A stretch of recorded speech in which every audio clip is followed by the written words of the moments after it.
am going to start this one off just for a few minutes in real time because I know so many of you ask, you want to see how I'm actually moving the pencils and how I'm doing all of this. So we'll go ahead and start off for a few minutes in real time so you can get a better feel of how I'm moving that pencil. I am working on Fabriano Artistico Extra White Hot Press 140-pound watercolor paper. I guess I could have cut this part out. This isn't so exciting. I've used a 4H graphite pencil to draw everything out. You can see I'm working in little circles here. And I'm not pushing very hard for my first layers. It's going to look fuzzy and ugly and like crayon, and that is totally normal. What you're seeing where I continuously pause, that's where I keep looking at my reference photo. Trying to keep track of where everything is. Now, when I draw florals, I've said this many times before, I don't worry that everything is exact. I'm going for close because no one is going to notice in the end if you've got one petal that's a little far off, or even if you're missing a petal entirely. I will go for very close so that it does look very realistic, but I'm not going to stress myself out about every single line being exact.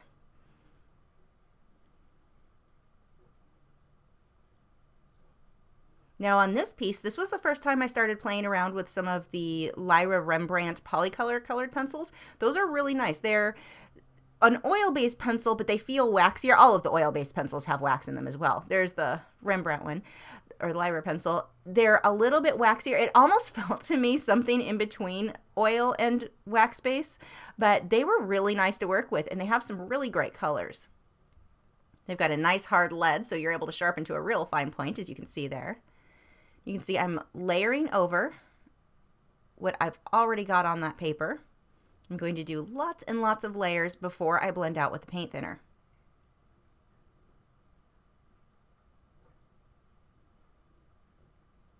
You want to keep your pencils very sharp.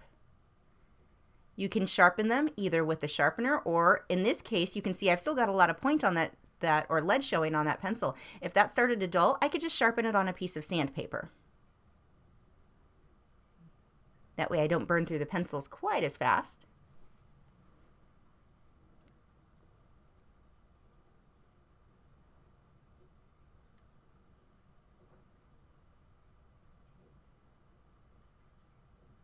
So it's starting to lay down the green.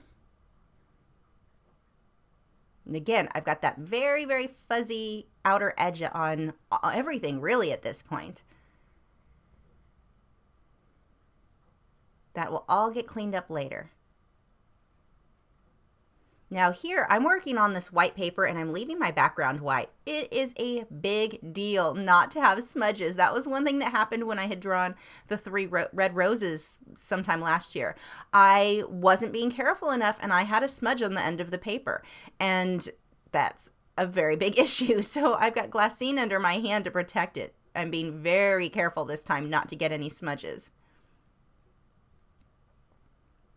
Taking a darker pencil now, just for these edges.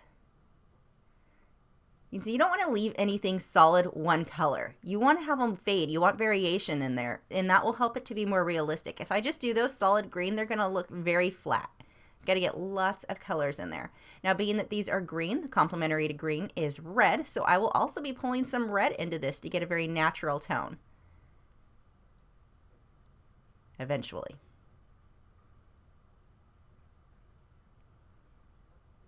Getting more pigment on that paper. When you blend with the odorless mineral spirits, if you do not have enough pigment on the paper, it's not going to do much when you start blending. There's the red. But it really won't do very much when you start blending. It'll look too grainy, too gritty. It's almost like the paint thinner does nothing but get the paper wet. Make sure you've got enough layers on there and use a very light hand. If you're pushing hard, you're not going to be able to get additional layers. You can see just in the green alone, I've got 3 colors, a light green, a dark green, that reddish tone, and I'm going to come back through with another green soon too. But nothing is going to be solid one color.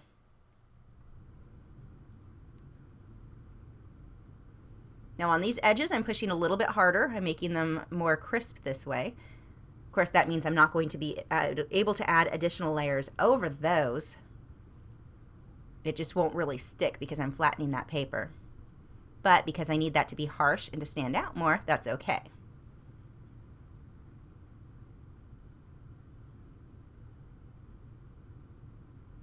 Now, it appears that I'm pushing harder with the pencil than I really am in many cases because I'm double jointed. My finger kind of, especially my middle finger, you can see it bends backwards a bit there. That's not because I'm pushing hard. My fingers just bend that way.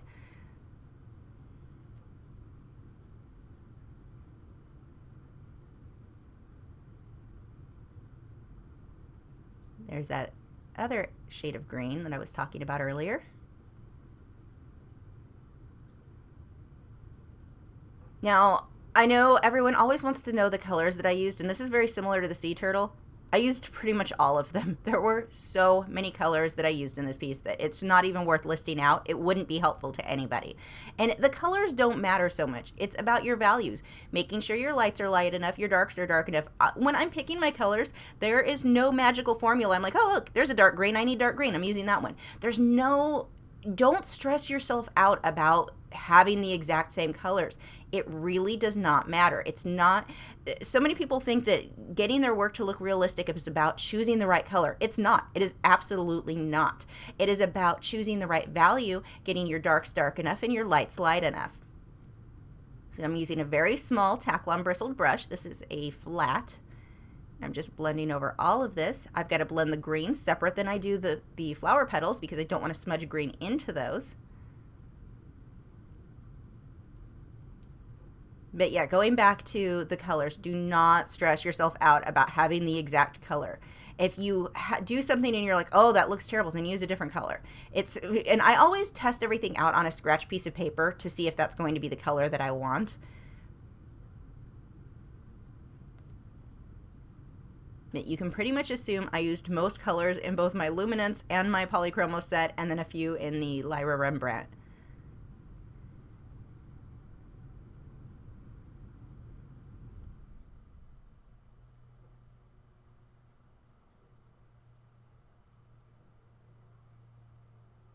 And I'm breaking this video up into 2 parts because it is long. It is very long. Well, I actually ran out of time too. I had a very busy week last week. But either way, it would have been really long. So by breaking it up into 2 parts, I don't have to speed it up quite as much. Now that first rose is not finished. I've got to let that dry. So I'm going to work on this one while that one dries from the paint thinner. And that usually only takes a few seconds. Now, as I work, I like to work on what's around whatever I'm doing and then go back to my main area. So this first rose that I was doing, I'm going to work on the roses around it and then I'll come back. It makes it a lot easier for me to judge my values when I get everything around it. Even towards the end of this video, when I get to the little purple flowers, those guys aren't even close to being finished because once I do the flowers next to it on the other side, that's when I'll come back and adjust my values as needed. And as long as I'm working with a fairly light hand, I'll be able to able to come back through and make those adjustments.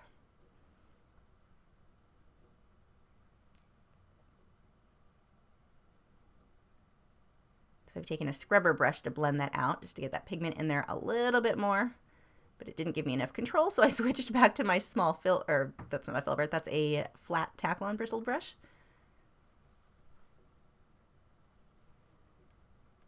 Now, when you get so many lines, and this is something that actually, I think it was one of you guys asked me recently, knowing how many lines you should draw out, which lines you should draw out, that is going to be personal preference and come from experience. There's no one right or wrong answer. Some people like to just get their outline, the main, proportions, and then freehand all the little details as they work. You can see as I've got a lot of details. The thing is, when you get a lot of details in there, it will start to feel like you get lost. It's a big, huge puzzle piece mess of lines that you're like, what is this line? So having too many lines can actually make it more difficult for you. So I'm coming back through with this Derwent Drawing Chinese White to lighten up and burnish a bit on the lighter petals on those flowers. But choosing which lines you want to add in, the more pieces that you draw, the more you're going to have a better idea of how many you want in, what's easier for you. And what I've done here, I took my reference photo, loaded it onto my computer, onto Photoshop, and I used masking tape and taped my paper to the computer monitor. I then, with a very light hand, traced out my flowers. You can freehand it if you want, just be careful that you don't have a lot of eraser marks. By tracing it this way, it keeps my work very clean. Now, another option would be if you wanted to freehand it, you could actually freehand it on a scratch piece of paper, then trace that drawing that you've done, and then use a graphite paper to transfer it over to your image. The problem with that, and the thing that I don't like as much with that, is that it's really hard to control how dark your lines are, and so sometimes you'll still see those graphite lines through your colored pencil work. This way, it keeps everything very light, very clean. And I do have a video. If you go to YouTube and search Lacree and monitor, it'll come up showing you how you can trace directly from the computer monitor. And on that video, I believe I'm using tracing paper to trace, but you can use, like this one's the Fabriano Artistico, you can use that to trace directly from the monitor.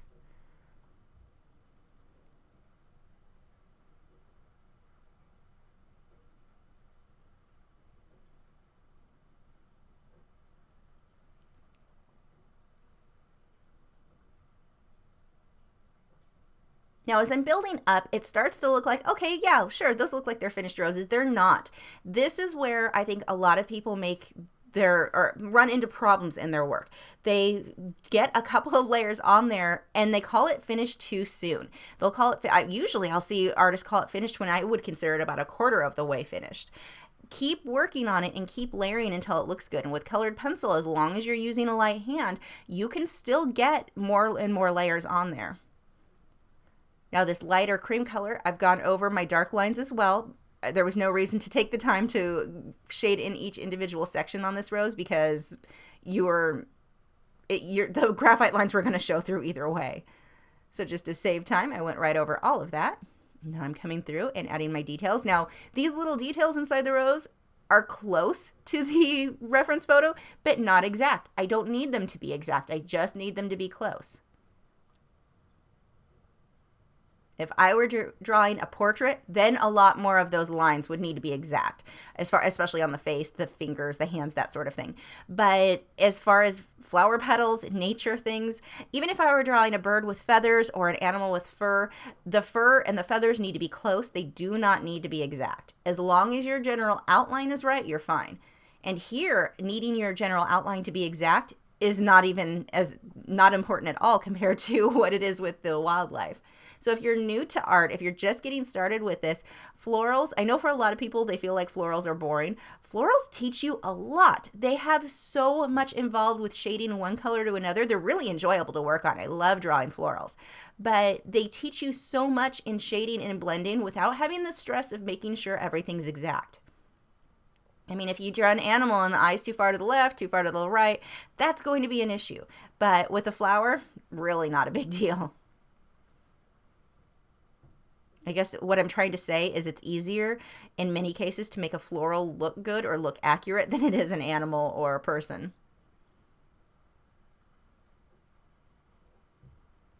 Now, one color that I used a lot on here that I will tell you the color of because I think this would be useful. There's a sepia color in the Lyra Rembrandt Polycolor set that I really liked. I used it a lot for my darks. It was dark, but not quite black and not quite brown. Most of the other sepia colors that I have are a lot lighter than this one. This one I just really liked out of that set. You'll see me use it a lot on the shading and especially the shadows under the flowers.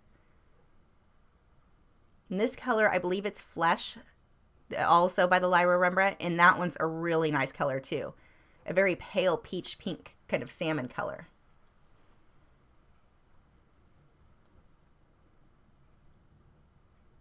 You can see I push harder when I get to the edges of those flowers where I want that to be more crisp and defined.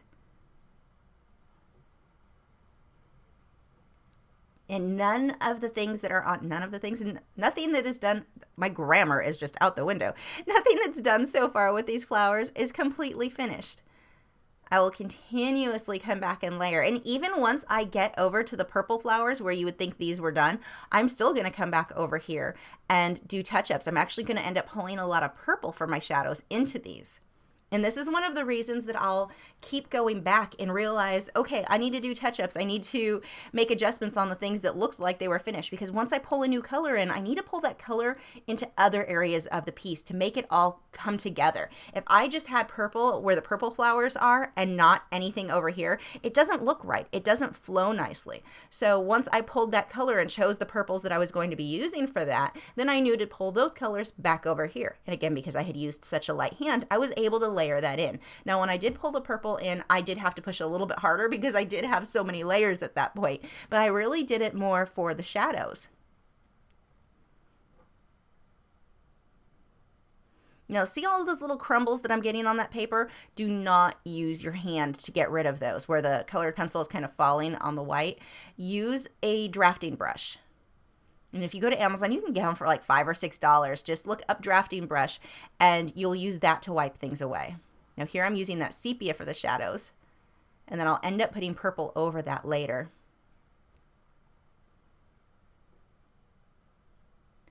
And I could have used just purple because it's dark enough, but it almost would have been too fluorescent for those shadows. So having the sepia down first gave me more of the results that I wanted.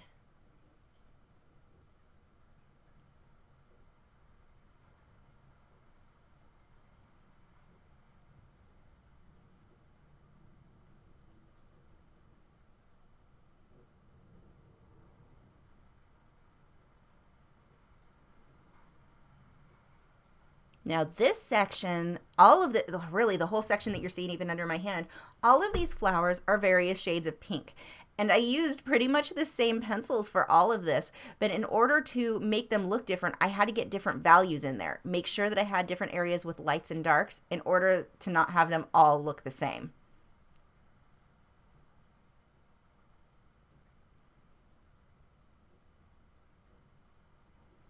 And what I do is pick one petal at a time. You want to look at these as abstract shapes. If you're trying to look at it as an overall flower, it gets really overwhelming. There is just a mess of lines and shapes in there, and you will lose your place. So instead of looking at the flower as a whole, pick one little area and work on that. Just keep looking at your reference photo and copy it pretty closely.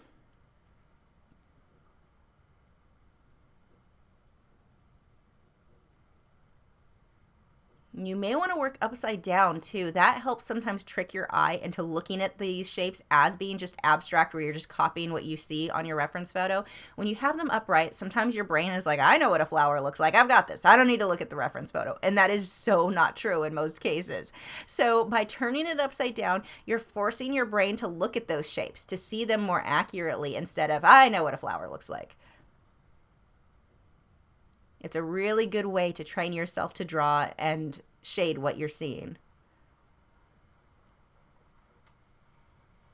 Now, one of the things that I do to get a better idea of the colors that I'm going to need is I use Photoshop and an eyedropper tool. And I do have a video, and I will try to remember to link that. Actually, I should just write that down right now because we all know I won't remember. Writing that down. Okay, hopefully I'll have that link for you guys. But the eyedropper tool, and there are apps you can, any app you use on your phone. I use Sketchbook Pro or by Autodesk. Use an eyedropper tool to get an idea of what that shade is, because sometimes things are more purple that you thought were green or the other way around. You may be surprised sometimes. And so if you're having a really seriously hard time figuring out what a certain color is, use that eyedropper tool, which is probably not making any sense in this video, but check out the link that I'll have below for you.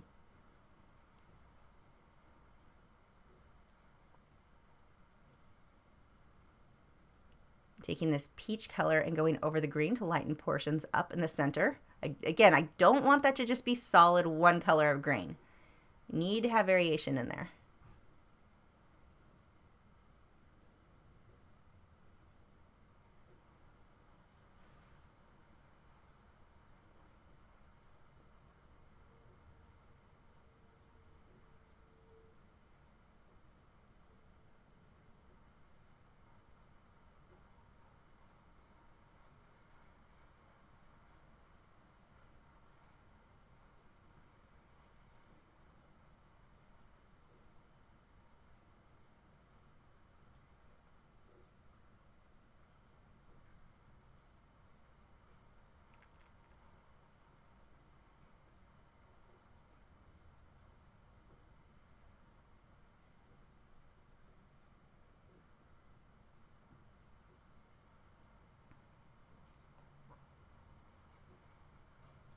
You can see even where I've come through and used black, which I don't use a lot on this, but where I have used black, I take green or another color and go over it. That way it's not just a flat black, but it lets it be very, very dark.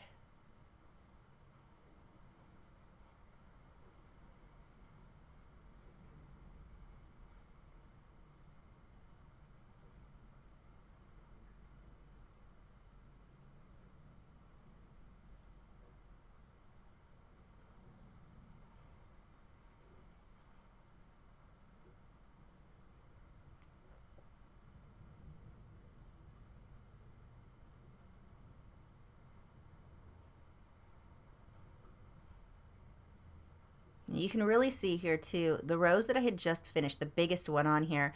Look how, it looks very flat. There's not a lot of depth. It just kind of blends from that one into the rose next to it. All that needs to be defined.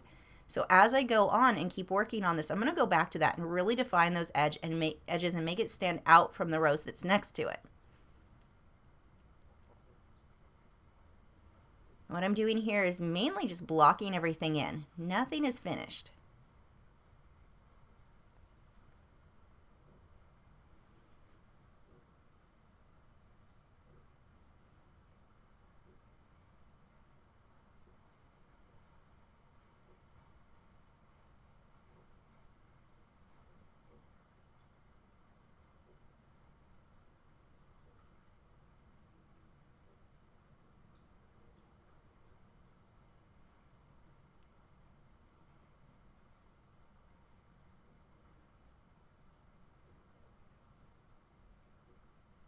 Again, really notice how sharp these pencils are being kept.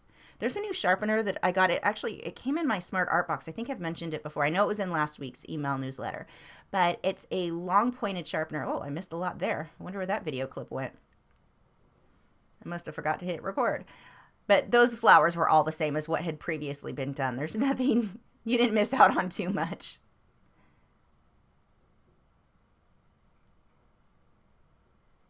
But there's a long pointed sharpener. It's a 2-part one, and I was using it a lot on this piece to get my points really, really long. That one, it's temperamental. It doesn't always do a great job, but when it does, it's really nice. It gets just such a nice sharp point. Some of the pencils don't seem to play nice with it. I even had some of my Polychromos, one of those broke a couple times in it, which is weird because Polychromos don't typically break. But it really does get this really nice, sharp point. And that's a Coombe, I think it's called a Coombe long pointed sharpener. Now, one thing that's good to notice on this one, see the rose that's pretty much right under where I'm working right there, that rose? Underneath there's a rose behind in the shadows. There, I did not use white on that. I used a lot of gray and darker purples and magentas to get that flower so that it did look like it was cast in shadow.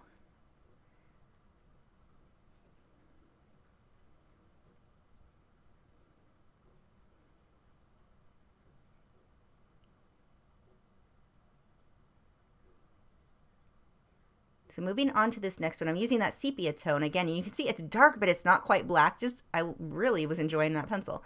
But I'm blocking in the tips of all of these petals.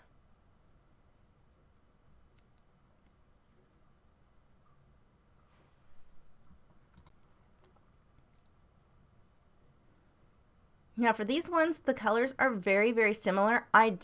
You start adding more yellows and golds into this color though, or into these flowers. I've also got this darker magenta color.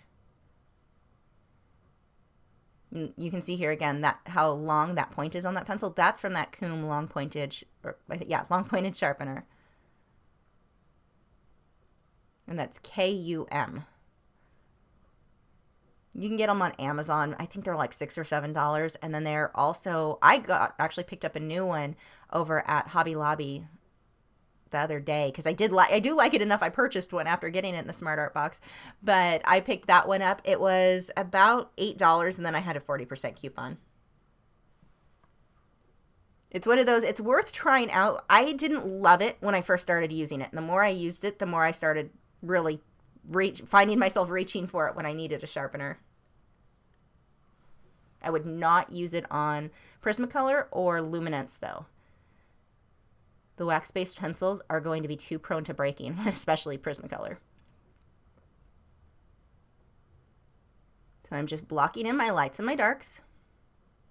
Now, those little lines that I had done, the little specks on those other leaves or petals, notice how they curve around. They're not just straight specks all over. They curve depending on how that leaf is shaped. So that's another one. Look at your reference photo, because if you just put straight lines all over, that will make the petal look very flat. And we want it to look like it's curved. Well, some of them are curved, some of them are straight. And I'm using both warm and cool pinks in this. And by warm and cool, I mean some are lean more towards orange and some lean more towards purple or magenta. This is another area where I don't just want solid pink because it will look very flat. I want a lot of variation in there, lots of different colors.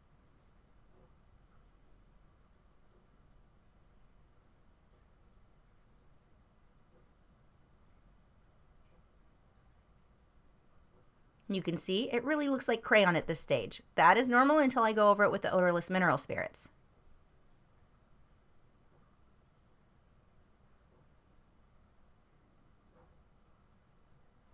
And I can blend this pink right over those specks that I previously had done because they were darker. You're going to see them anyway. And even though they're going to smudge a little bit, it's no big deal. I'll go back over on them later and darken them up, but at least this way I've kind of defined the curve of those petals.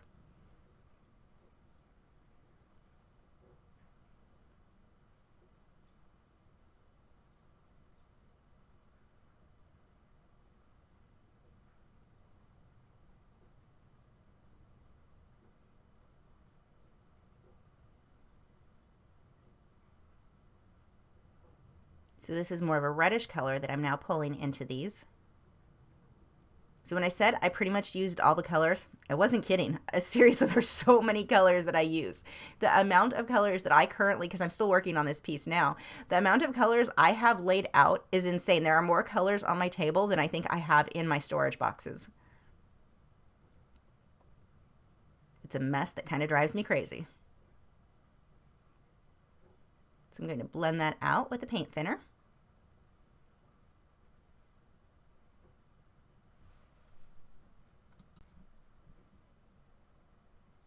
Now, because I have enough pigment on there, I'm not having too much of a grainy look. It's still grainy. I've got to go back over it.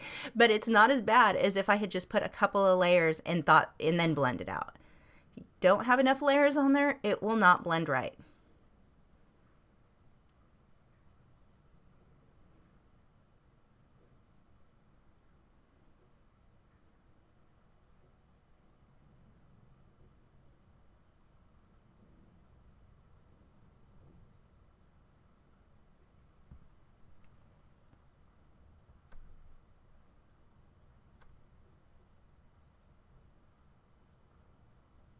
And this area in here really is just a massive puzzle piece. Tons of abstract shapes.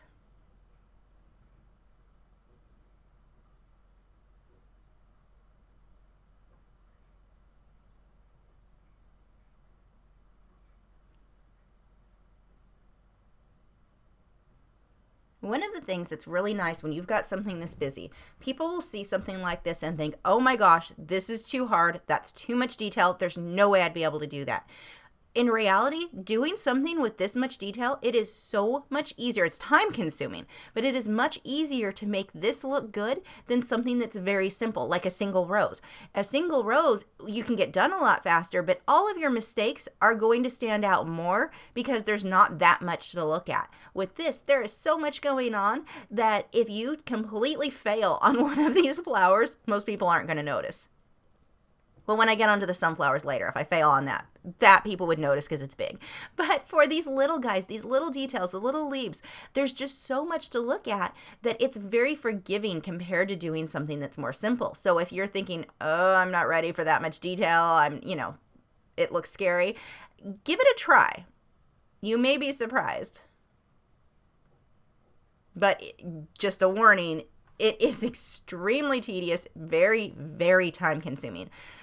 Obviously being that I separated this one into 2 weeks.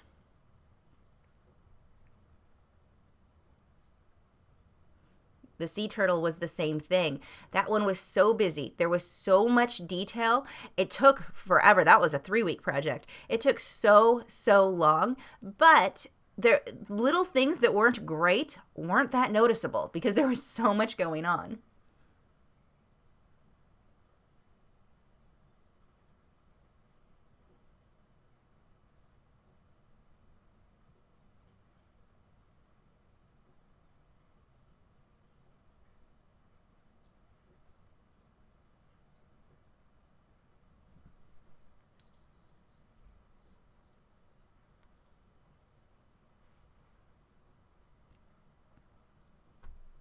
So now I'm using the white to lighten up areas here. I'm pushing quite a bit harder than I did with the other pencils, just so that it really lightens these areas up.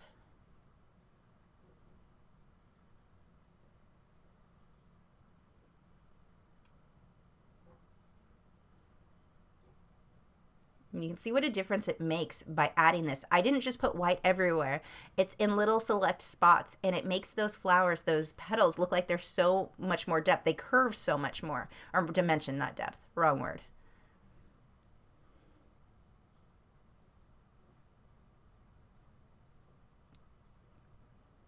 Now I'm taking that darker color and going back over with the little specks.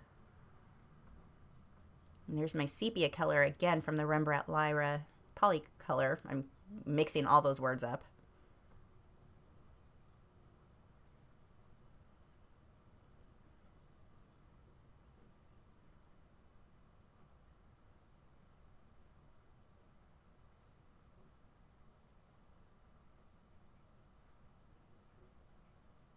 You can see I've used this pencil too along some of the edges of these petals to really make them pop. When I go around the edges there, I will push quite a bit harder with a pencil to make sure that it's really crisp. And that's not to say that that is how I would always do edges on everything. It's just that here, being that they're up against that white background, the contrast is very, very high. So I want to make sure that those don't just fade in that case. There are cases where I want it to fade into the background. This is just not one of them. So I am pushing harder and lining that edge. But I'm also not taking that dark color and lining all the way around. You can see I've put it in select areas. I will come back through with a pink color to sharpen up the edges, the rest of the edges. But I don't want it to look like it's just outlined.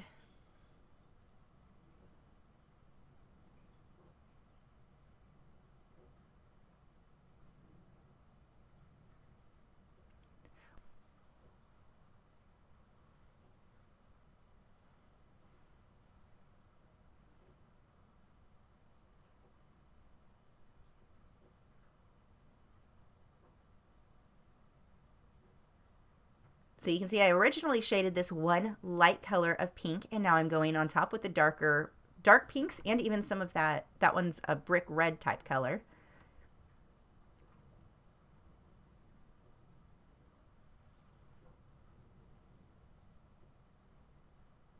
And I will end up doing a full review of the Lyra Rembrandt Polycolor pencils. From the set that I have here, it's the 72 set. Only 2 colors were really not light fast. The rest are decent. The price, they're one of the more inexpensive professional pencils, and they really do work very well. I've not done a full project just with those pencils, so that will be more telling once I do that. But from what I can tell, just with mixing them with these pencils, I do really like them, and I think they will be a decent pencil for people to use who are looking for something that's a little less expensive. And again, because they do have light fast ratings, which a lot of colored pencils do not, and the light fast ratings are actually pretty good. They are definitely a pencil to have, or a good pencil to have, I should say.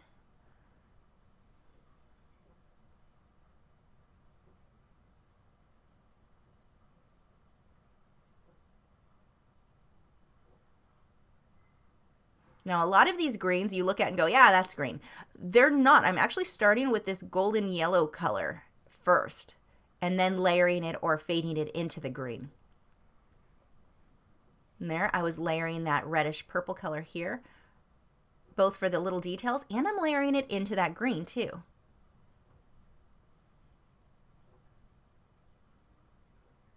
Back to little teeny abstract shapes.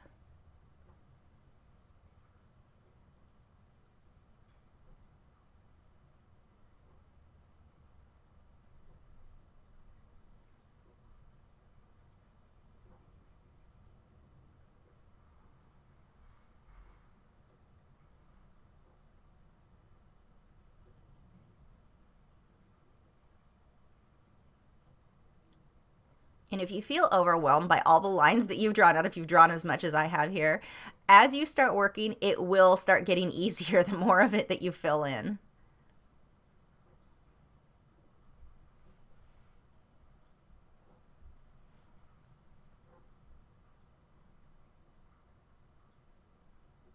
And when you're doing something that is this much detail and this tedious, I strongly recommend audiobooks. Well, I like listening to music. I'll listen to music mostly when I'm working on my website or stuff like that. But when I'm painting or drawing, as well, I can't even say painting. With painting, one of the recent paintings I went with was music, but that one goes fast. With colored pencil, it is so slow, and it's so easy to get bored and think, oh, I want to go do this instead. So with listening to an audiobook, it makes such a difference in how fast the time seems to go by. And for me, it keeps me sitting still longer. The trick is to find a decent book with a good narrator. Decent book with a bad narrator is horrible. That does not make me want to sit still and draw.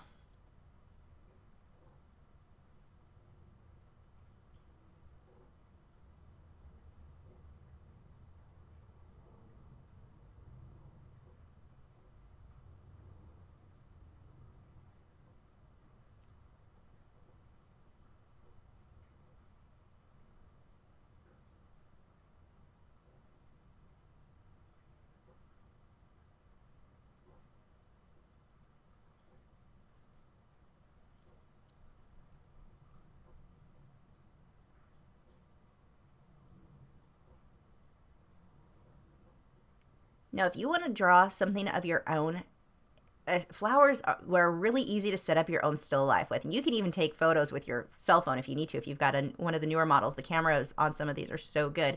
But set up, wow, words, they're hard.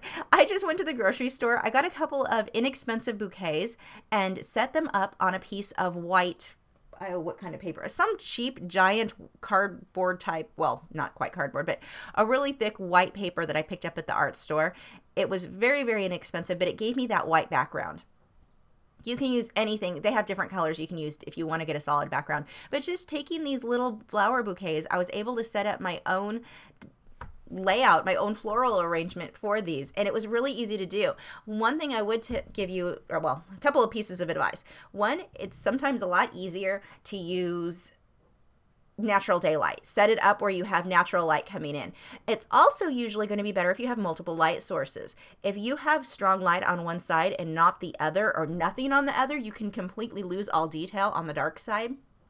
So by either using a reflector, they have those on Amazon for really inexpensive, photographers use them, or having a smaller light. What I do is I put my bigger light and my floor lamp that I use for recording videos, those are on one side or focus more on one side, and then the darker side, I will put my small little tabletop light just to get another light source to light that shadowed area just a bit. Not as strong as the first area, but you can set this up. It really doesn't take much work to do, and you don't have to have the best photo in the world when you're doing something like this.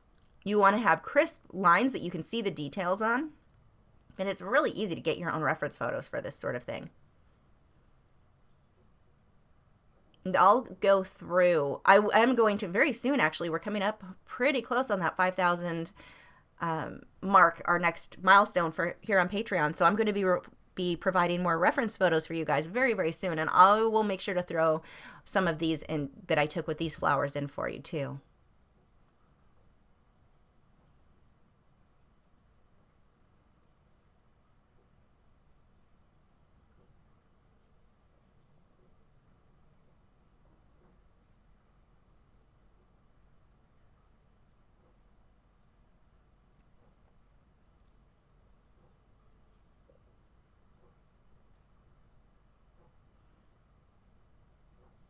Getting just a piece of white paper and even a single flower, you can get some really cool shots all on your own, even with just your cell phone. It's bad because I've always said, reference photos taken with a cell phone aren't good. These type of things, and especially with how good the cameras are getting on some of these phones, you really can get decent shots when you're doing something up close like this. I still, in most cases, would not use a cell phone shot of like a person sitting across the room for a portrait. Although there have been exceptions because some of these phones are getting so good with the cameras that there are times where I have a Note 5 that will take better photos than the DSLR that I currently have. So the rule of don't use reference photos from a cell phone is slowly kind of going out the window. But not all cell phone cameras are created equally either.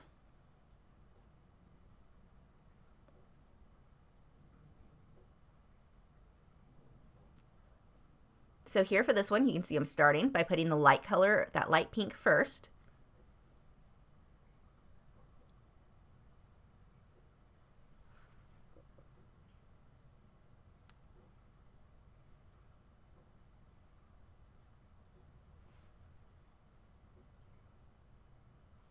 Couple of smudges there that I'm erasing. Luckily, most of that isn't going to show because that gets cut off.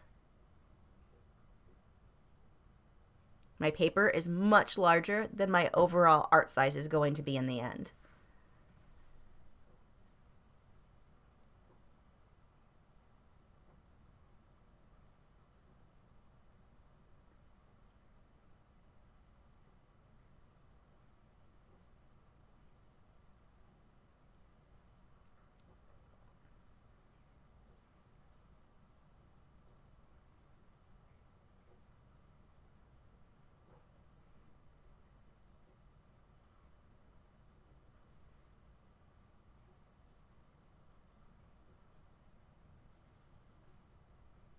And I'm taking these darker colors and going over this whole petal because most of that is cast in shadow.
Now the shadow underneath the flowers, that isn't just a gray color. That I'm using various shades of greens. I've got a very warm gray that is from my Polychromos. No, that is the Luminance pencil, one of their warm, like the French grays. But I'm also getting different sepia tones and greens in there, whatever color is around it. There, when I move into the shadows, as we keep moving into this piece, some of the shadows are going to have a pink reflection on that white. That paper is going to be reflecting whatever is around it. So you don't want to just shade everything one solid color because it depends on which flowers, what colors are around it.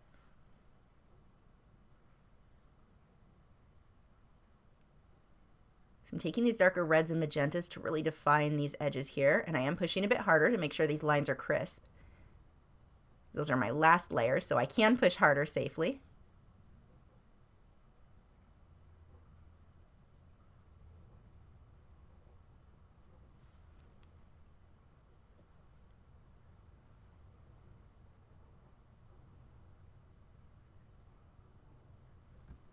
Now you'll get to the point where it's not just about copying your reference photo.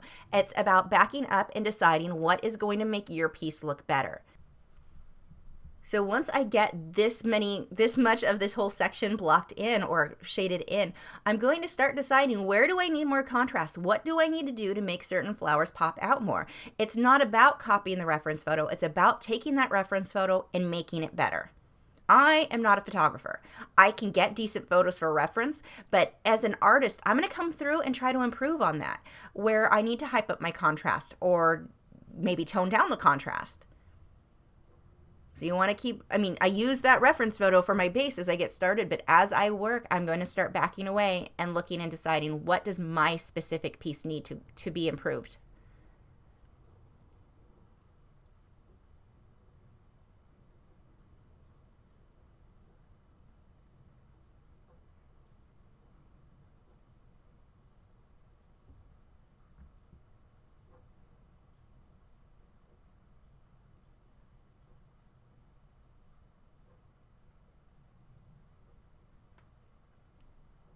So here, starting with the lighter color and then building up to the darks,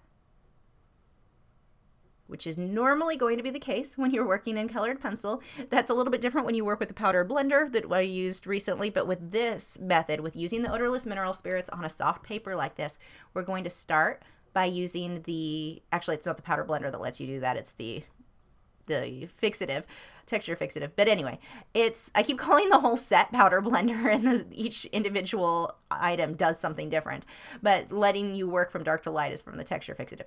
Anyway, for normally when you're working with colored pencil on a soft, smooth paper like this, you're going to start with your lighter colors and build up to your dark.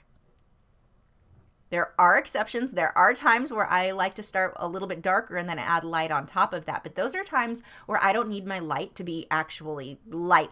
I'm just lightening it up a bit. But if you want things to stay light, let the paper stay light. One of the things I'm asked a lot is to review or do work on black paper. Here's the thing with working on black paper with colored pencil. You can get some awesome results, especially if you're doing like just a white colored pencil on black. The contrast is gorgeous. I love that look, and that I will be doing a video of in the future because that is just a beautiful, beautiful look. But the thing with black is you're never going to get your whites back to totally white. It's not possible. So the white of this paper, your white on the black paper is going to be so much more muted, more of a light gray color. Now, when you look at the white on the black, it looks like it's white. And that is just because of the contrast of the black against the white, but it's not truly white. So I won't do a full piece like this. I won't do on black paper because it's always a bit dull. It's never quite as sharp as or bright as you can get your lights on white paper. Now, that's not to say you can't create beautiful work on black paper. I've seen beautiful work. It just doesn't have the brightness when you look at it in person as it does online. Usually there's some photo editing going on. The camera hypes up. Sometimes it's just that the camera hypes up the contrast, not that the person tried to adjust it. Okay, so there was a moth flying around my paper at that point. I don't know if you just saw what was going on. I had a moth get in my room that night, and I was trying to get it away from my artwork. It was so excited about the light, but I didn't want to mash it on my artwork, so yeah, that was a challenge. And I apparently paused the video and forgot to push play again after the whole moth incident, so we missed me finishing up those two flowers, but those two flowers are the exact same as the other ones. They just have a little bit more yellow involved. But where I've laid the pink down and then slowly built up to my darker colors. We're going to blame the moth for that one.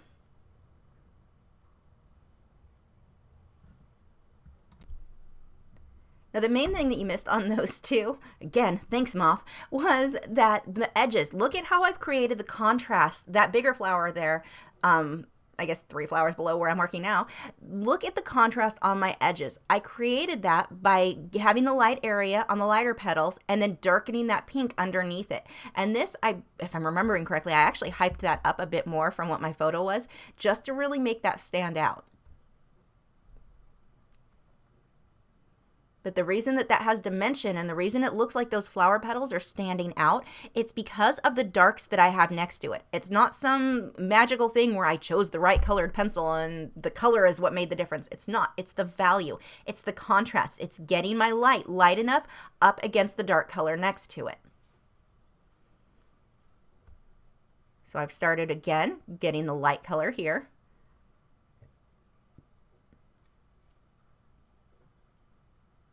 Going to darken some of this up.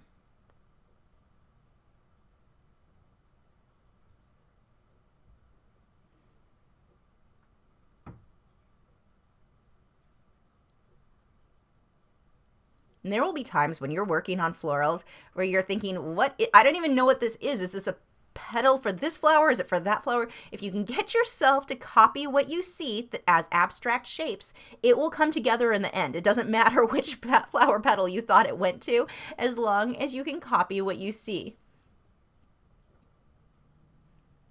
But while you're working on it, sometimes you'll feel, like I was telling you earlier, you get so lost on, I don't know what this is. I don't know what this line goes to. Just try to copy your reference photo as close as you can when you get lost like that, and those shapes will start to make sense when it all comes together.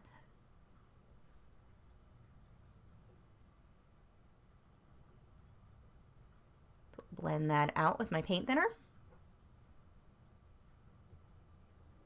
Gamsol will work just the same if you prefer. Gamsol, they say, is less toxic. I'm not sure how much less toxic. I don't know the science behind these ones. Don't know how much less toxic Gamsol is than Mona Lisa odorless paint thinner. I suspect they are very, very similar, but neither one of them really have much, if any, odor at all. They're both still toxic. You want to keep the lid on them when you're not working, but they're not as bad as using like turpenoid or turpentine and some of those. But they both, Gamsol and Mona Lisa odorless, I can't tell any difference using one over the other.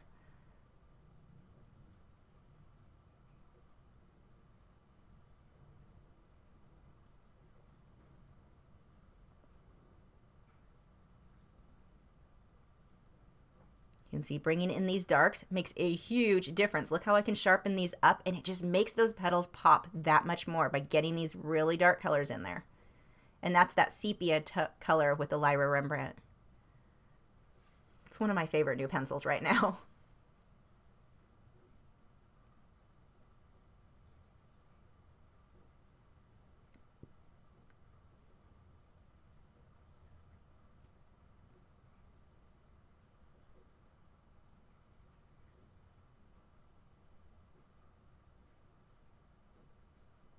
I'm taking this brick red color. Even though these flowers, when you look at them, you're like, yeah, they're kind of a purpley pink color.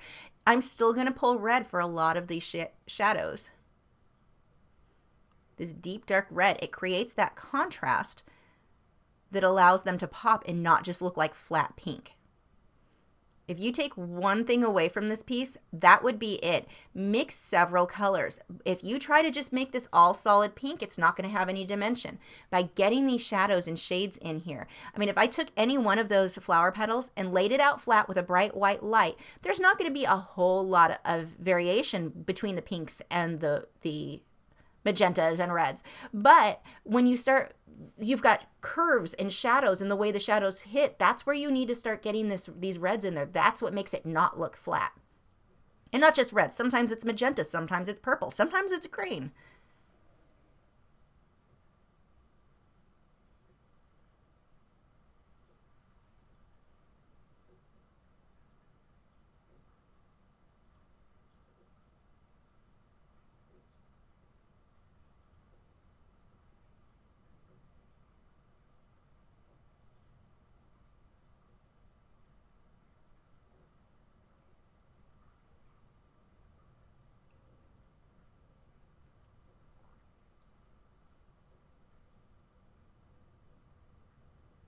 Now this is just a hot mess of what the heck is going on right now.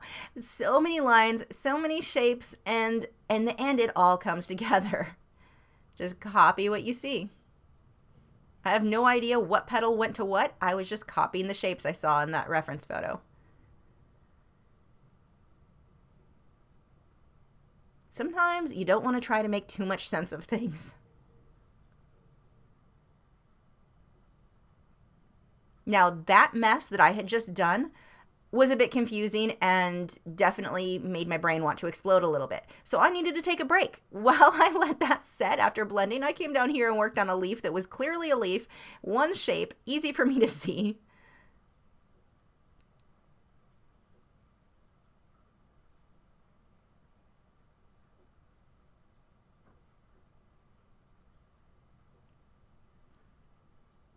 So here is that gray color. Again, I'm using from the base of all my shadows, and there's the pink that is reflecting from the flower above it.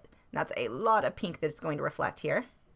Now, I know I said I wasn't going to list out colors, but I think this one will be helpful for you. I just went to look to see what that warm kind of gray color I was using is. It's the Luminance. It is Raw Umber 10%. And this is the one that I used for the base of my shadows throughout the whole thing. And then I layered colors on top. So whether that be the pinks or the greens or the sepia. But I did a base for all of the shadows first with this Raw Umber 10%. The Luminance has some amazing colors that are the greens and, or not greens, well, good greens too, but the grays and these very neutral tones like that. It's one of my favorite things about that set. One of many.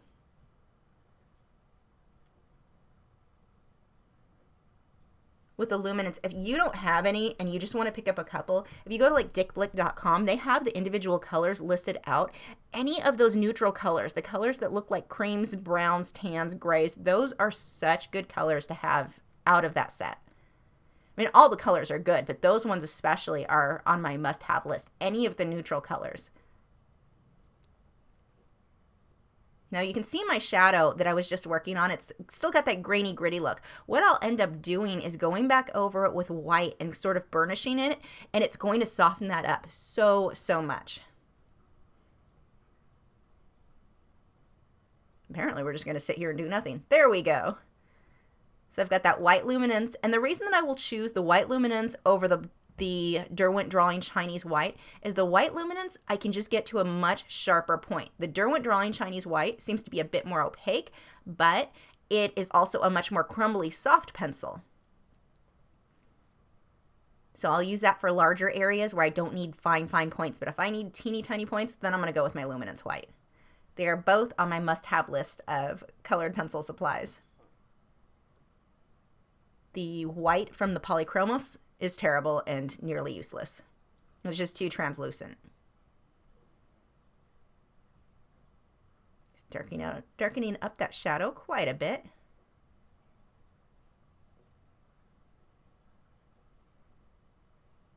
I'm starting to pull the purples now.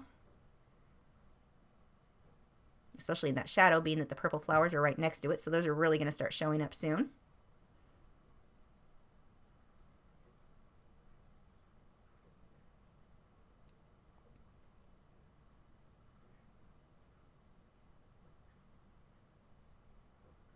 Now notice when I came through here with the paint thinner, I blended my outside edge where the shadow meets the white paper first. I didn't want to start with the darker area and pull that out too far into the white paper. By starting right up against the white paper, it kept me from smudging too much color farther out than I would have wanted it.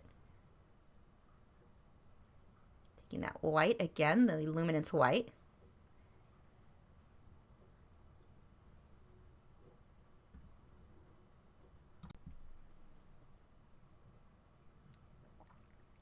Really brightening up some of these details on those flowers with that white.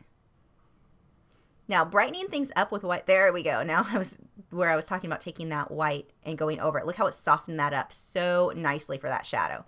But using the white on these pink flowers, it's really easy because you can get your highlights really, I mean, they're already pink, so you don't have to worry about, like with red, you don't want to just use white over a red flower because it comes out pink where you may not want it. In which case I use the yellows and oranges for my highlights. But here with pink, we can definitely just throw white right over some of those pink flowers.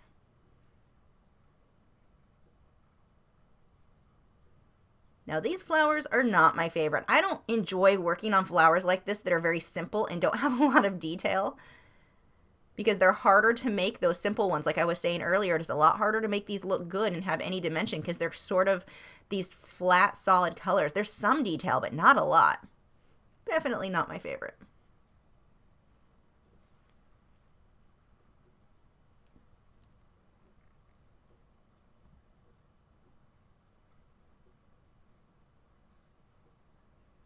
I'm just starting to block them in, not worrying too much about little tiny details.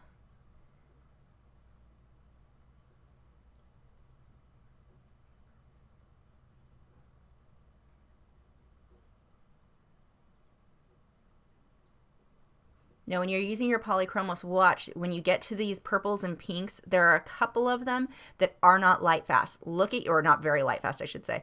Look at your the star number on there, if it is a 1 star, it is not a pencil that I will use on artwork. Now, yeah, you can have your buyer put it behind UV glass, which is always a good idea anyway. But with the 1 star, those definitely came out of my set. There were 2 in the Lyra Rembrandt Polycolor colored pencil set, and 2 out of my Polychromos set. Both of those I removed, and the Polychromos set, the 2 that I removed are these magenta. One's like a magenta, one's I think a purpley color. But those have a tendency to not be as light fast. So when you're working in colored pencil, check for that. And if you're using Prismacolor, a lot of those are not light fast. So definitely check that out. And worst case scenario, if you're using colored pencils that are not light fast, you can put them behind UV glass, or tell your buyers, make sure they put them behind UV glass. If you do that, they're pretty well protected. I mean, you're good. It just adds to the cost, or their cost, of having it framed. So a lot of people don't like that. Ideally, I like to stick with the more light fast pencils. But if you don't, the light fast glass or UV protecting glass is an option. You can actually go, I've got some light fast, I keep saying light fast, some UV glass that I picked up at Hobby Lobby. I actually went to their framing department and I bought just one of their open stock frames that I liked, and had them cut me a piece of glass to fit that frame. I did that for my red panda that I did in Inktense. So you can get an inexpensive, I mean, my frame probably cost me, I don't know, $20, $25. And then the UV glass was probably an additional $10 to $20. So it wasn't that expensive. And that was on a 16 by 20 inch frame. But not everybody's going to want to do that. So just some stuff to be aware of.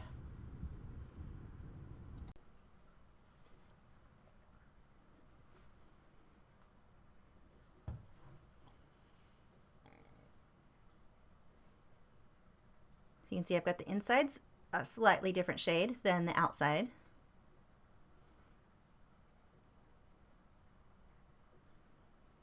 And a lot of the definition and shape from these flowers that I'm working on now is going to come from the shadows in between the flowers, not the flowers themselves.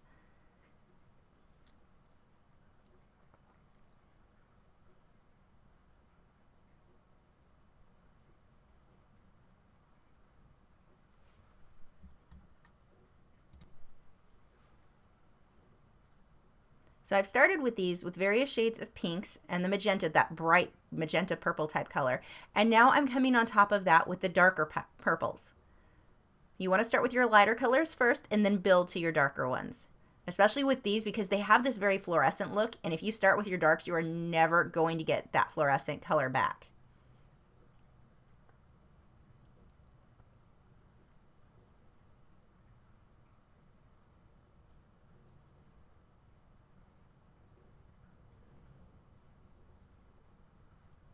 Now these guys have this little teeny tiny white squiggle line for the center of the flower. With those, I did it first with the Luminance white, pushed really hard, and when I blend, that white's going to come back up. You're still going to be able to see that a bit.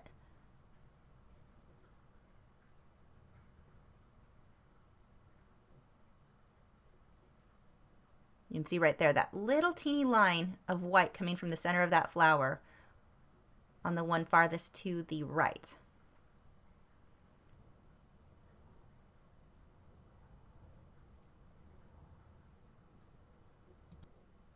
You can see I'm going to start brightening this up a little bit more by putting pink over the purple.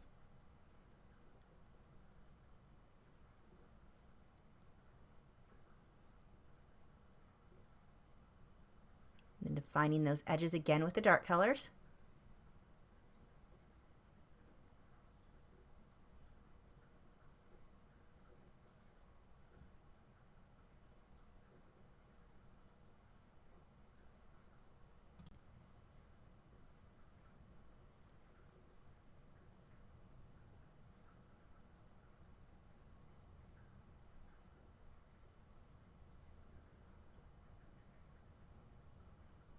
I'm just defining the shape of all of these petals first. Because even though I'll line everything out to begin with, I don't ever get all of the lines in there. So I've got to freehand a bunch of those in after.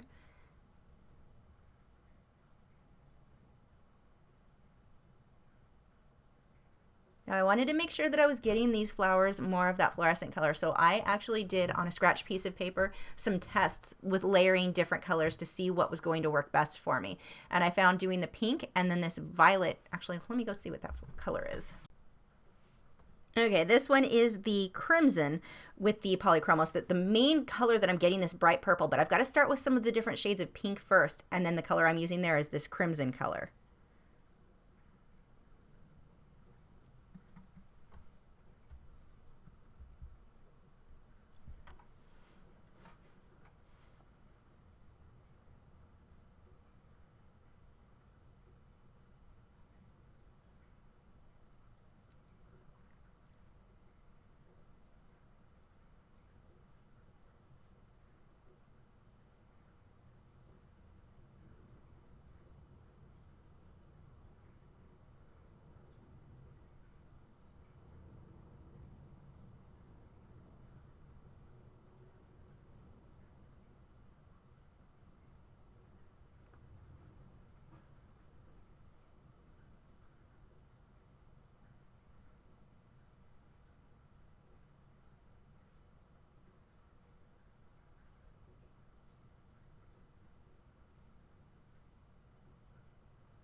First layer of blending there.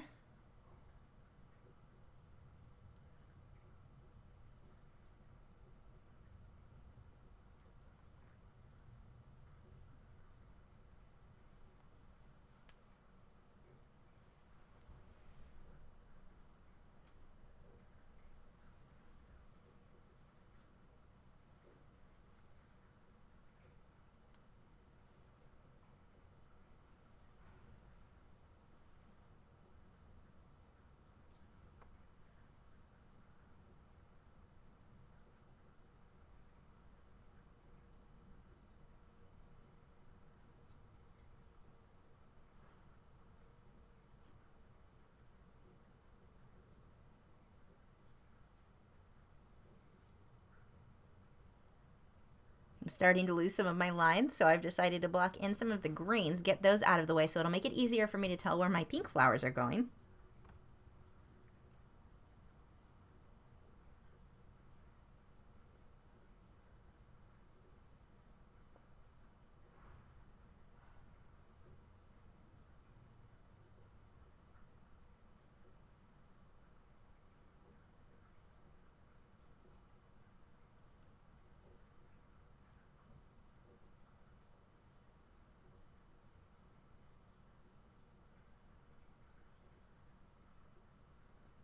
This is just like everywhere else. It's just these abstract shapes.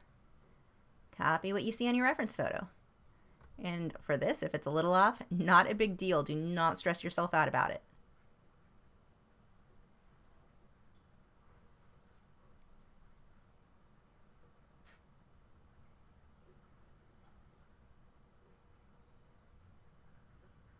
Now you can see here, I'm doing these lines. Notice how I'm following the direction of that petal, how they're all working out. I do want there to be some lines in here. I've just got to make sure they're going in the right direction.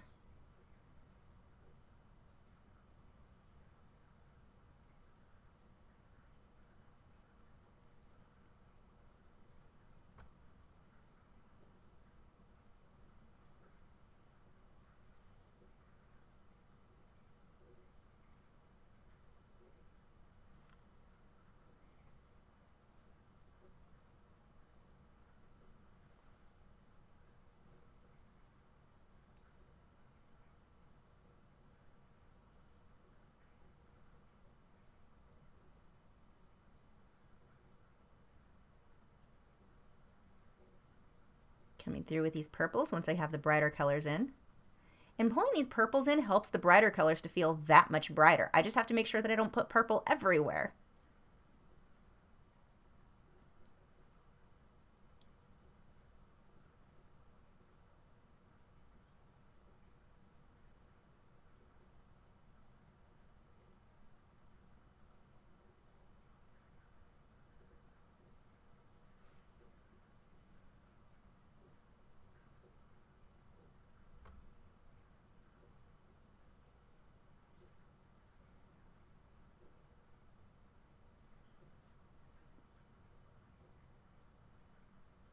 And then having these dark, that contrast with the dark right next to the bright, that's going to help the brights to feel that much brighter.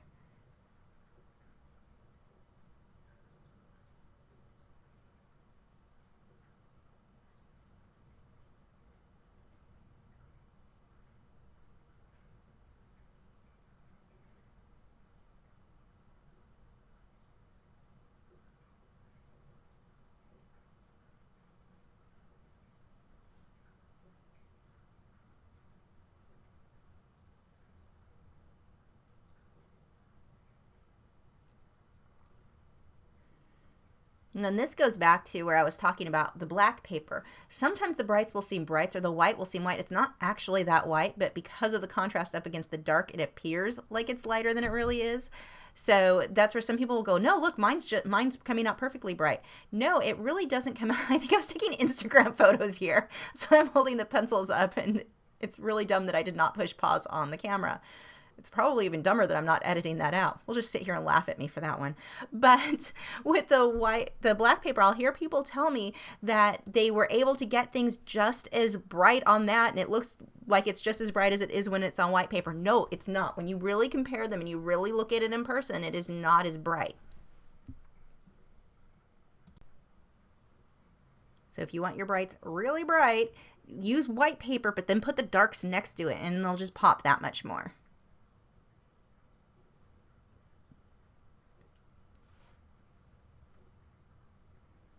Now, the exception to this is going to be that the texture fixative from RussianPencil.com.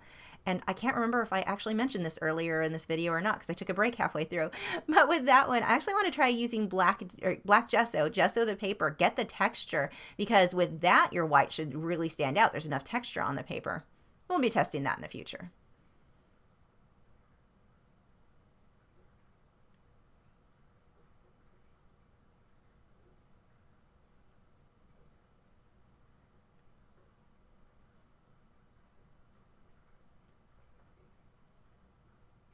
So you can see I'm taking that purple and I'm coming back through all of these pink flowers, and look how I'm just getting that much more dimension in them. And it helps these to pull in and feel more like they're a part of these purple flowers that are next to them. I'm putting it over greens. I'm putting it over the pinks. I'm really going over that shadowed area.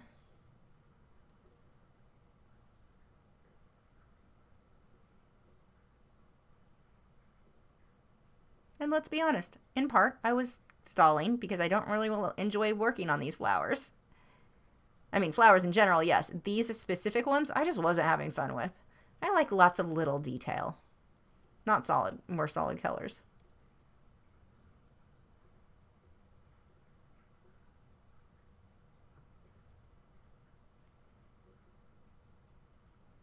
Now this piece, it's going to fade from the pink flowers into these magenta colors, and then into a more bluish purple, and then into, I think I've got some more roses, and then yellow flowers on top of that. The yellow flowers and some of the last roses will come next week. But we'll be seeing flowers done in all kinds of different colors on this one.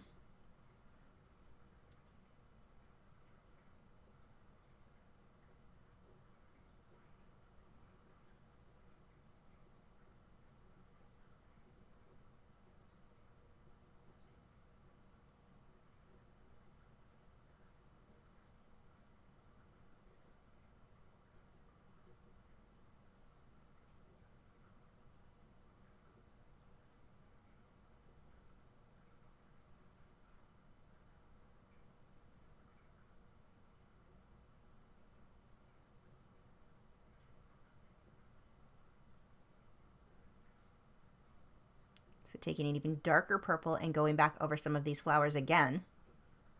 Now this is going to be one of those things where you start doing it or adding the purple and thinking, oh, this looks good, I'm going to add it everywhere.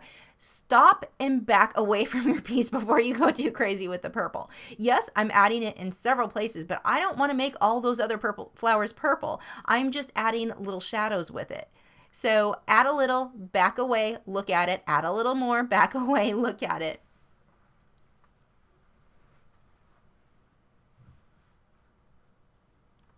I'm really looking forward to working on the sunflower.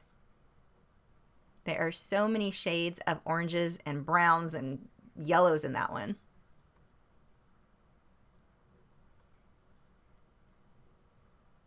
It makes up for these simple magenta flowers. This is one of those things, I like how the magenta flowers look. I just don't like actually doing them. I get very bored very easily.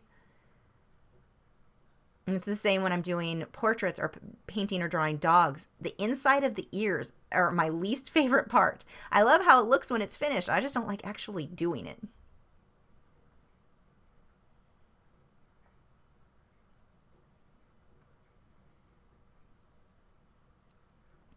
And these magenta flowers really are a must in the transition from the pink into the blue purple colors that are coming.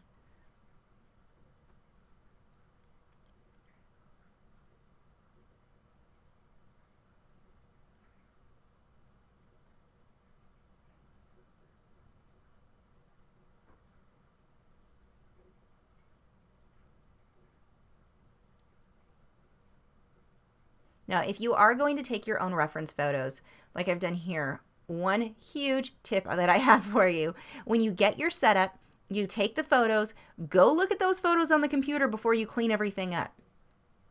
There's a very good chance once you see whatever photos you took blown up, you'll realize that you need to make some adjustments in your setup. So don't get all excited, think, yay, I got my photos, I'm done. Go check those photos out first.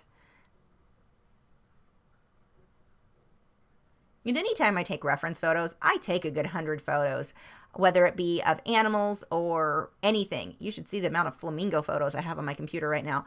But I just take tons and tons of photos. Most of them are not going to be usable, but you have to get those tons and tons of photos to get those few amazing shots. It's not as big of a deal with still life. It's just an issue of getting your setup and your lighting how you like it, right? But still, take a lot of photos. Take photos from different angles.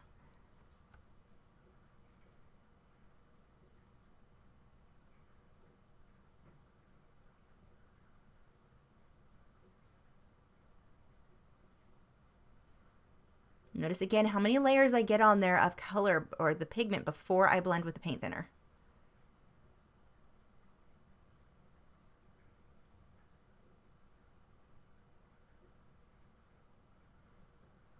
And I'm not going to blend a green area and then drag that into the purple. I'm going to blend those separately. And if you need to clean your brush in between, your paint thinner is a brush cleaner. Just dip it into the paint thinner and then wipe it off on your paper towel and then reload it with paint thinner.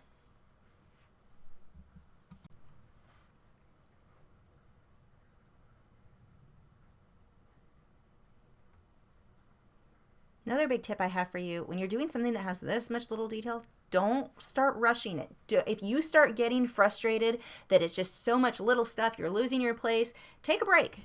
It doesn't have to be a long break. You can come right back and work on it, but go walk outside for like 5 minutes. Step away from it, rest your eyes, and then come back to it. It will make a huge, huge difference. When you stare at something for too long, it doesn't matter what it is, you can start to kind of lose sight of what it is that you're drawing. You stop noticing certain details, everything starts blending together. And then one of the things that I have a problem with, I will work too long on some days and my eyes start getting blurry. I know no matter how much I want to keep working on something, when my eyes start feeling blurry, I need to stop.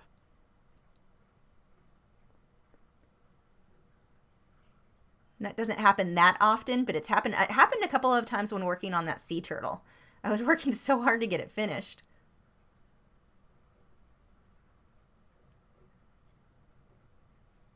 I don't find it as often when I'm painting. I think with colored pencil, we just have a tendency to sit closer to the piece and not look away much.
can really see here the in-between sections, the greens in between these flowers are really what is defining the flowers themselves so much more.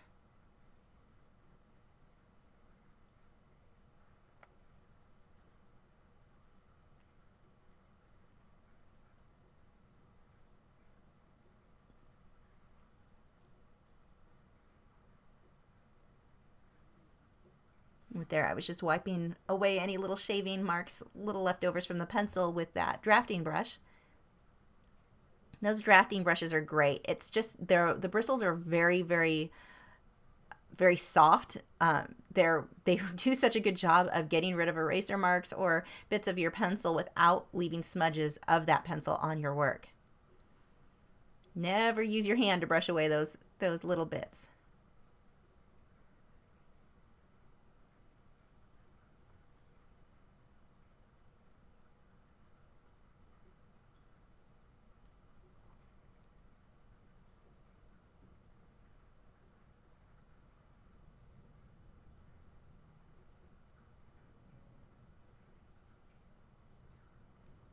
Now look at what a difference it makes too. Having these flowers in this color, what a difference the flowers next to it, how those look as I work on through these colors. How I kept going through with the purple. They just look so much better when you get the flowers next to it. And it makes it easier to judge my values. So this is where I was talking about before, how I like to get one area and then go back to the other area once I get the flowers next to it. And this is definitely going to be the case here with the magenta flowers and then the purple flowers that I'm getting ready to start. You can see I'm doing the white first, everywhere I need to stay white. Just those little centers, but those aren't going to be finished, and they really, even now, they don't look good yet until I come and do the roses that are going to be next to them, and I'll be working on that tonight. So you'll see photos, updated photos of this over on Instagram and Facebook, and probably Twitter.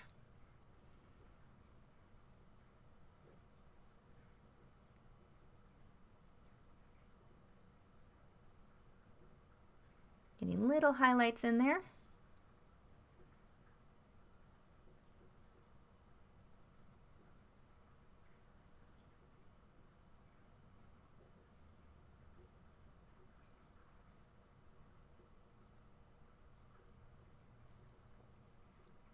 Now, all these little details that I'm adding, they seem small, but they all add up to the finished piece looking the way that I want it to look. So back to where I was saying earlier, how so many people will call a piece that I would call maybe a quarter of the way finished, they're calling it done. And it's like these little details that I'm doing, they seem minor, but you want to keep working on it until you get it to look how you want it. And if you're going for a really realistic look, it's going to take some time.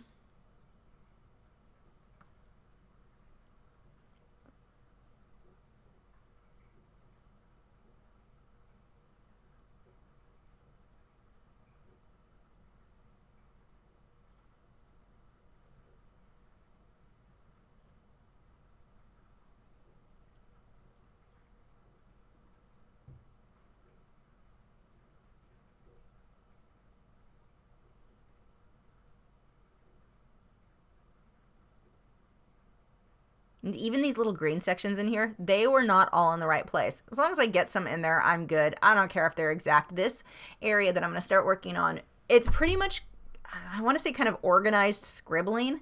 It's so not well defined. They're really weird shapes in there. So as long as I've got a lot of these colors and the values, the lights and the darks, it will all come together in the end.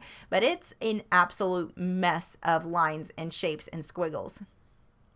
Or it's going to be anyway.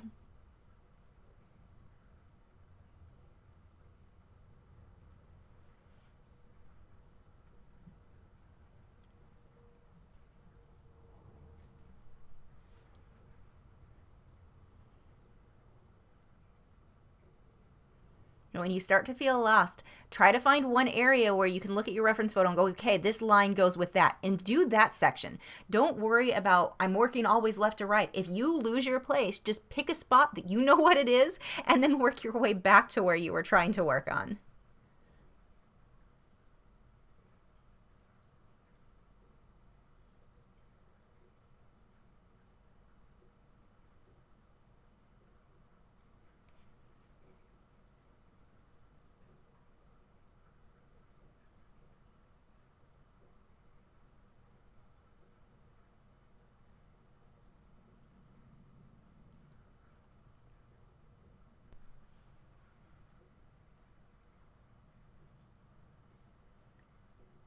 So these colors, I'm using a lot of ultramarine blues from the Polychromos set and purples, but there is a lot of blue, whereas the other the flowers that I just worked on, those are more magentas and purples and pinks. These ones here are blues and purples. So the purple that I'm using is actually the same as I used on the other ones, but now I'm shifting from pink into blue. But I'm going with the ultramarine blues, not the bluish green blues, because I want this to have a more purple feel to it. And the ultramarine is closer to purple on the color wheel than, say, the turquoise colors. So I don't want any turquoise colors in here.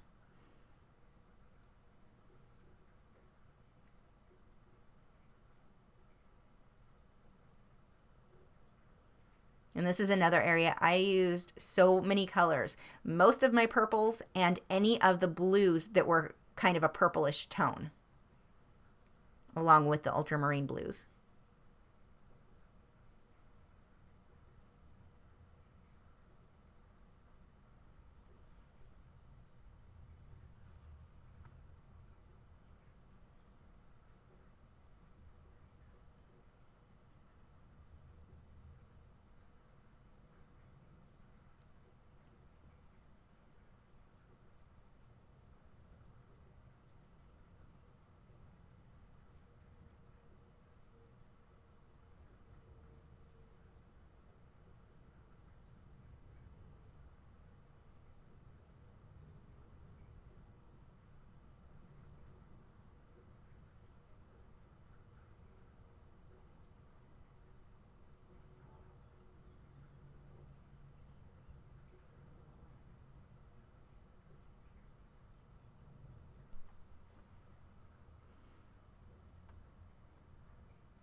You can see I've got that pencil really sharp for these little details.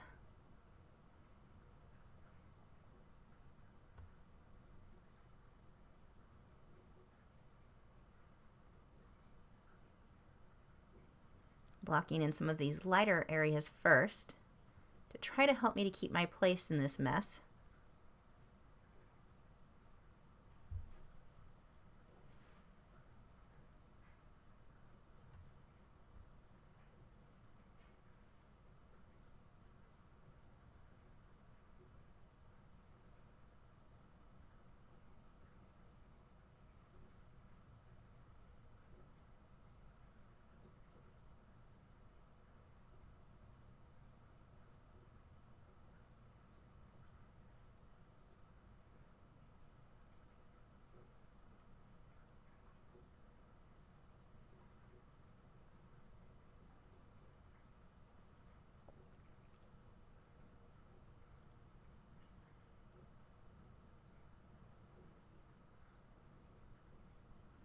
Now these really take the concept of abstract shapes to the extreme.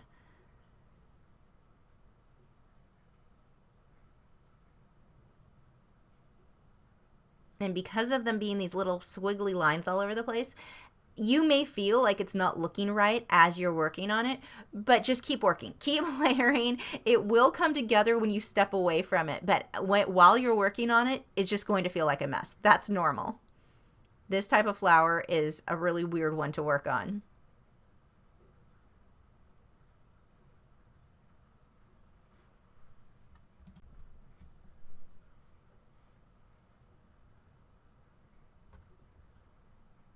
So I'm using this sort of bluish purple color here. And this is from the Lyra Rembrandt Polycolor set.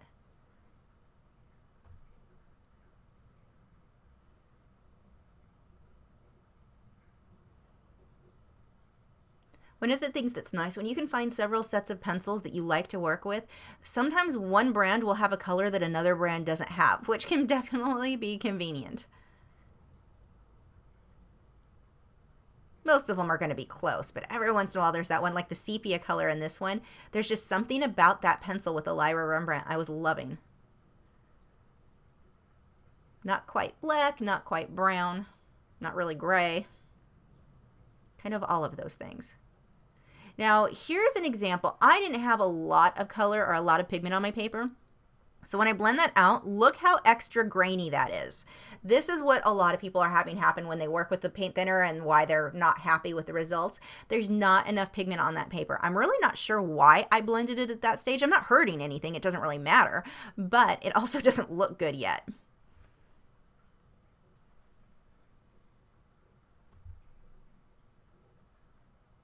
So I'm coming in with these darks to start defining and separating some of these clumps.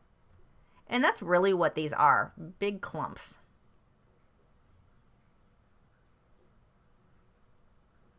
And the black that I'm using, I'm not going to leave it black. I will come back through with color on top so that it's not flat.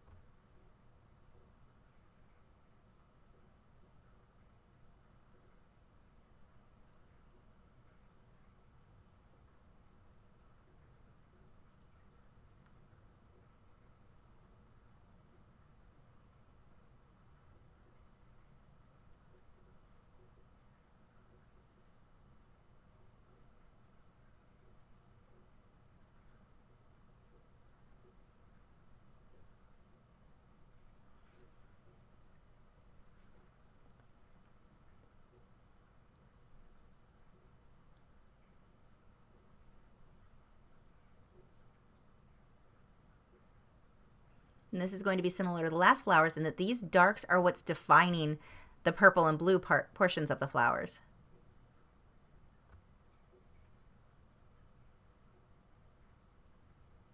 I'm going to keep pausing and looking at my reference photo.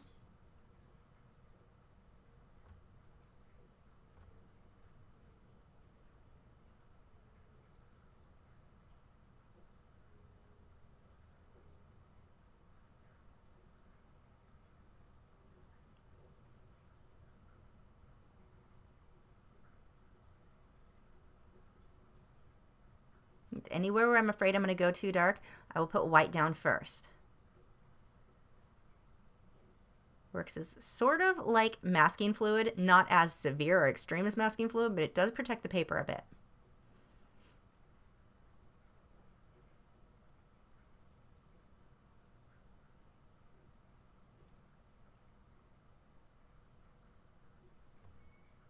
Well, this is exciting. Either I'm sharpening a pencil or I'm working off the page. Either is a possibility.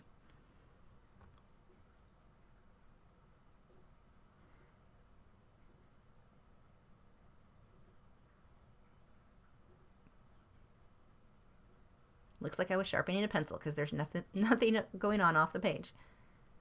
And what I do with the glassine, because I work upright at an easel, so I just tape, I use masking tape and tape it to my board and just slide it over as I need to, making sure that I'm keeping it under anywhere where my hand's going to touch the paper. So there is that ultramarine blue.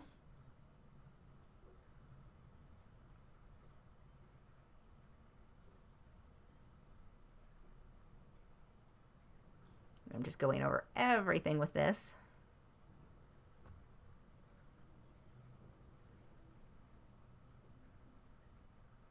And then tinting certain colors with the brighter purple.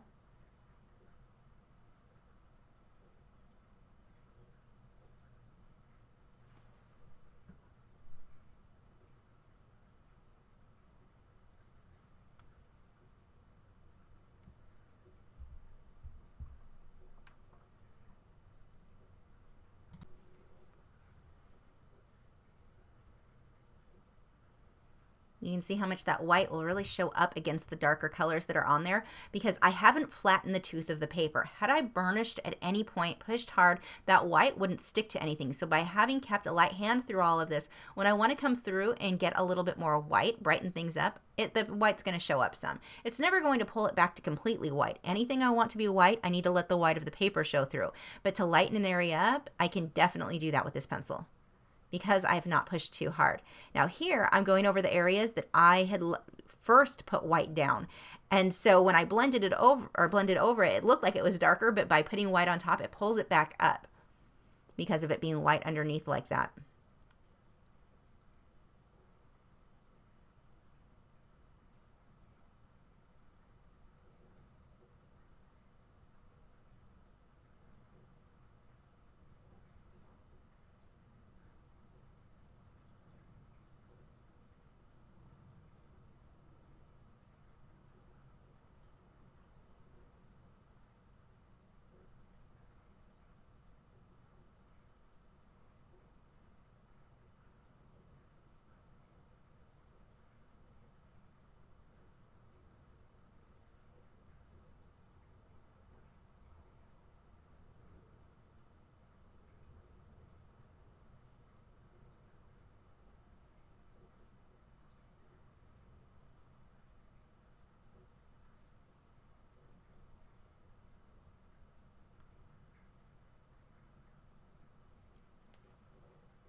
I keep pulling the blue back in to make sure I don't go too purple here.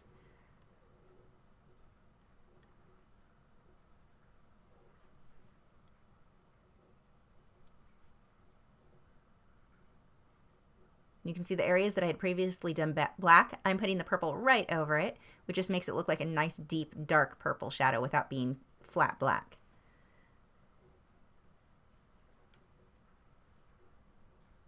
And the big thing here, you don't want it to be all one solid color. I've got so many different shades of blues and purples in here from area to area.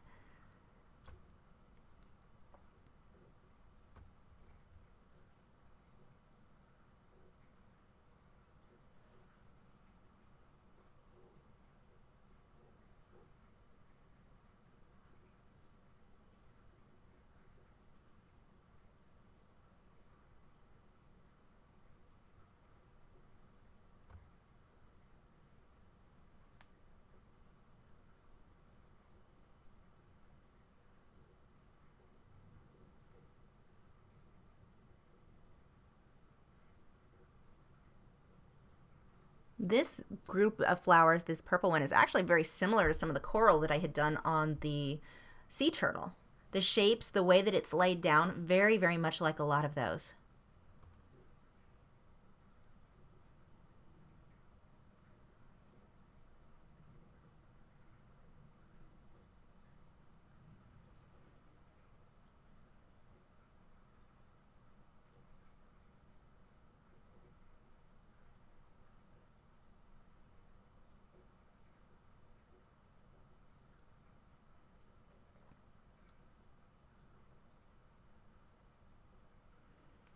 So there is that, what did I say it was? The raw umber 10%.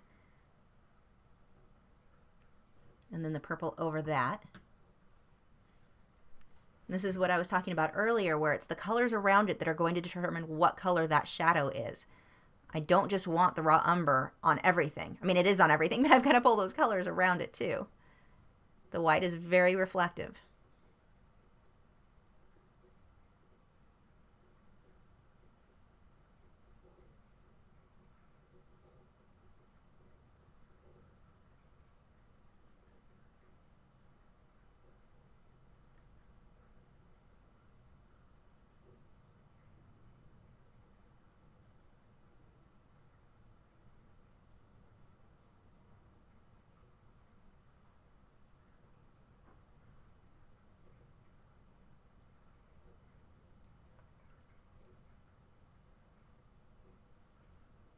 Now you can see right now, those flowers have an almost foggy, fuzzy look. They don't have that boldness that the rest of them do.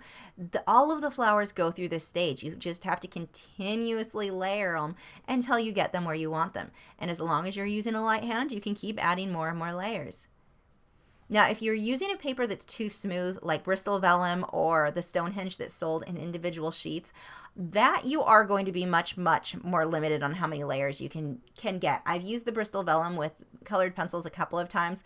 I don't like it at all. I just can't get the pigment, the saturation where I want it, and it's just too smooth. Cannot get enough layers. Whereas the Fabriano Artistico is kind of a nice, happy medium. It's still smooth, but it's got enough tooth that I can get the layers that I need.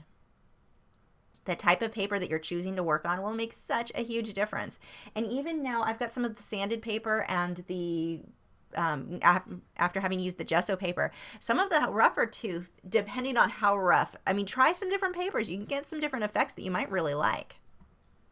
So I'm just going to keep layering and layering until I get these colors more bold.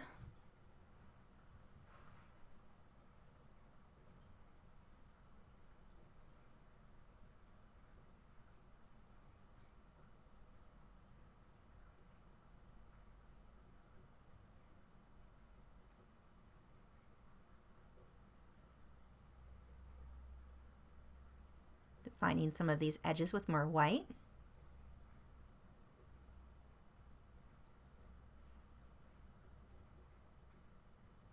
This is another area. I'm not copying exactly. I'm not trying to get it exactly like the reference photo. I'm trying to get the feel of those flowers, but not spend 2 years making it happen.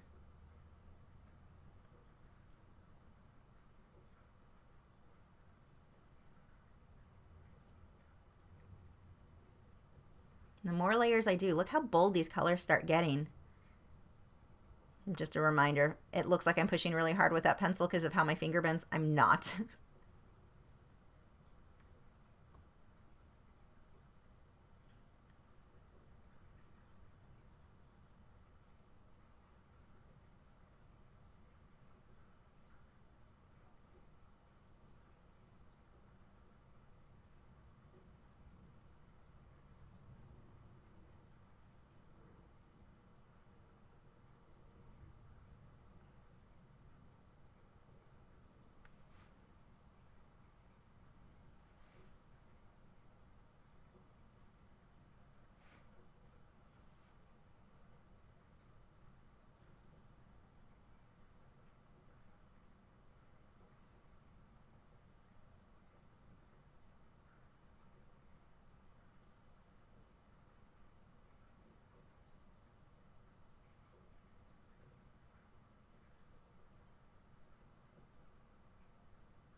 You can see I'm putting this blue, this brighter blue, just in a few spots. It's not going to go everywhere. I don't want this to look flat. By putting these in a few spots, it makes it appear that there's more dimension.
So here's where I take the white over the shadow, just soften all that up. I've blended it out with a paint thinner, but then putting the white on top of it where I'm burnishing it more, it just gives you that even smoother look.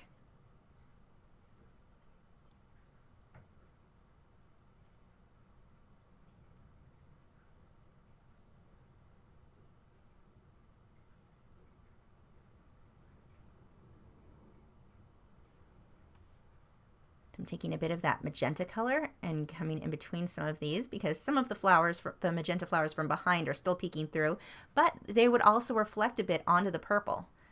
So I can use a little bit of that on the purple colors themselves too. Don't want to go too crazy with it. It goes back to, I want to pull all of the colors into all of the piece, but not everywhere. I'm not trying to make one solid color, but I do want to make it appear or obvious that all of these go together, that they're all a part of the same image, that they're not just cut out from a photograph or cut out from whatever, and from individual, this is not coming out right, that they're not cut out from individual reference materials or reference sources and just stuck on here, that they all go together. So the pinks need some purples, the purples need some pinks, not a lot, just a little bit to pull them all together. You still want contrast, that's important. I don't want to lose that by overdoing pulling those colors into other areas.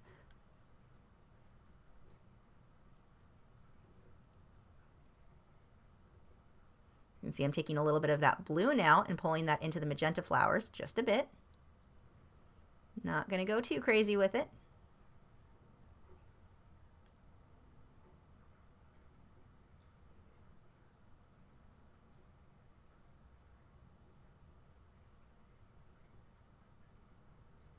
And that is about it for this week.